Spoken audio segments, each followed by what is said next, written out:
So mga kogs, gi-interview si brother katong taga Davao nga vlogger usa anak di siya sa tag-iya atong tag-iya sa pawn shop nga gi-hold up gitulis dito sa Davao. So na-interview siya no, siya ang anak sa tag-iya katong sa pawn shop katong gitulis. So na-interview siya, iyang gisaysay kung asa daw siya aning time nga nahitabo.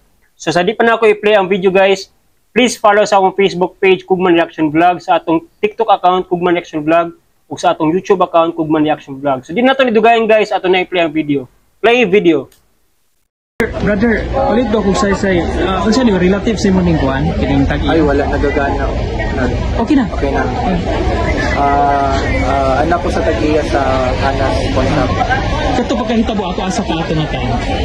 Na ako sa City Hall ata.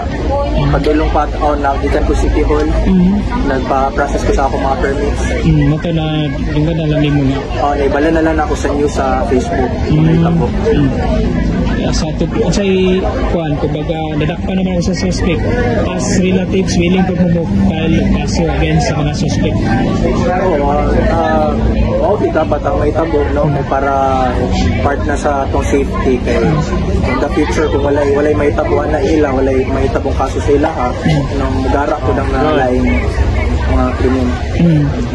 Okay, temporary close ang mga branch no sa wala pa ko kabalo. I'm not sure kung sa'yo nahitabo sa line branch pero katong sa nahitabo sa Ilustre o naay mga NBI karon dito.